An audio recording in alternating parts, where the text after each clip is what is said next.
Assalamualaikum warahmatullahi wabarakatuh. Alhamdulillahilladzi hadana li hada wa ma kunna linahtadiya laula an hadanallah. Asyhadu an la ilaha wahdahu la syarika lahu wa asyhadu anna Muhammadan abduhu wa rasuluh. Rabbi shrah li sadri wa yassir li amri wahlul 'uqdatam min lisani yafqahu qawli. Apa kabar hari ini anak-anak? Alhamdulillah, mudah-mudahan dalam keadaan yang baik. Nah, sebelum memulai pembelajaran, alangkah baiknya untuk silahkan membuka dulu buku pelajaran mata pelajaran fikih. Pada kesempatan kali ini saya akan beranjak kepada kisah tentang Rasulullah Shallallahu Alaihi Wasallam, di mana Rasulullah Shallallahu Alaihi Wasallam pada saat sakaratul maut, beliau didampingi oleh malaikat Israel dan malaikat Jibril yang mendatangi beliau pada saat berbaring sakit. Rasulullah SAW ketika ajalnya dijemput, maka beliau berkata, "Wahai Jibril, sungguh sangat pedih sakaratul maut ini. Jangan tibakan kepada umatku, cukup tibakanlah kepada aku." Nah, kisah tersebut jika disangkut pautkan dengan pembelajaran hari ini, yakni tentang pengurusan. Mengapa sih kita perlu untuk mengurusi jenazah? Karena itu merupakan hak muslim terhadap muslim lainnya.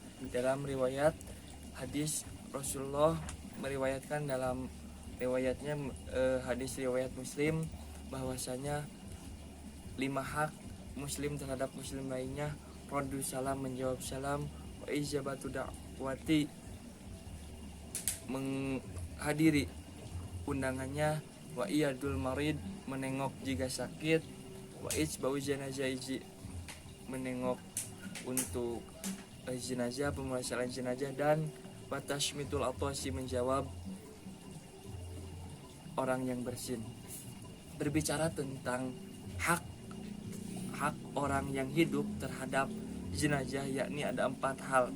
4 hal tersebut biasanya dikaitkan dengan 4 M. M yang pertama, memandikan. Memandikan jenazah haruslah dengan hal atau dengan bersih, karena memandikan jenazah itu tidak sembarangan orang bisa memandikannya. Maka perlu kita untuk memandikan jenazah atau menguasai ilmu tentang memandikan jenazah. M yang kedua yakni mengkafani atau membungkus jenazah. Bahwasanya jika jenazah tersebut perempuan, maka 5 lapis kain kafan yang harus disiapkan. Namun apabila jenazahnya laki-laki, maka cukup 3 lapis. Nah, M yang ketiga yakni mensolatkan atau menyolatkan. Bahwasanya untuk sholat laki-laki dan perempuan yakni ada 4 takbir. Usolli ala hadzal, usolli ala hadhihi, dan usolli ala hadzal mayiti. Untuk usolli ala hadzal mayiti untuk laki-laki, dan usolli ala hadhil mayitati untuk perempuan.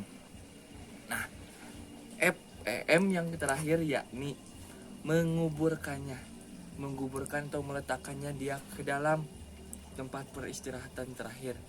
Dalam tempat tersebut biasanya kita atau ada berupa talqin jenazah, baik dari ketika peletakan jenazah begitu masuk ke dalam liang lahat, maka adalah salah seorang di dalam untuk mencoba mengumandangkan adzan dan iqomah. Pada saat iqomah, qad qomatis shalah biasanya, nah diganti dengan qad qomatil qiyamah. Nah, setelah hal tersebut terjadi, maka 4 kewajiban tersebut haruslah kita miliki selaku orang yang hidup. Namun apabila kita tidak bisa melakukannya, maka perbaikilah atau cukup mendoakannya. Dengan mendoakannya tersebut, mudah-mudahan orang yang senantiasa meninggal atau orang yang meninggalkan dunia ini berada dalam maghfirah dan limpahan Allah Subhanahu wa taala. Nah, apa sih hikmah atau ibroh, bahkan pelajaran yang dapat kita ambil dari proses pemulasaraan jenazah tersebut? Yang pertama, mewujudkan rasa saling tolong menolong antar sesama.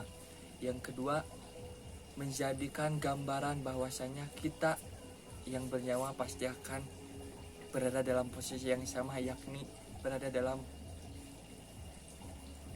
maut. Yang ketiga, yakni mewujudkan rasa saling kasih sayang, saling mendoakan, dan bahkan saling mengasihi dan saling bertukar perasaan bahwasanya yang ditinggalkan, yang meninggal, bahkan kita selaku orang yang akan menjadi bahkan besok, lusa, ataupun kapan, kita tidak tahu ajal menjemput kita kapan.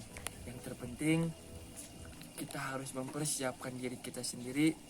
Kita harus mempersiapkan diri kita sendiri dengan bekal iman, Islam, dan takwa. Takwa tersebut senantiasa dilaksanakan dengan sepenuh hati dan dengan rasa ikhlas, karena keikhlasan akan hal tersebut mendorong kita untuk masuk kepada surga yang telah ditentukan oleh Allah Subhanahu wa Ta'ala. Mungkin untuk orientasi ataupun pembuka dari saya cukup sekian. Nah, untuk sekarang silahkan amati dan rangkum mengenai bab pemulasaraan jenazah. Setelah itu ada satu soal selaku atau sebagai evaluasi bahwasanya kalian mendengarkan ceramah saya tersebut atau berupa metode ceramah tersebut.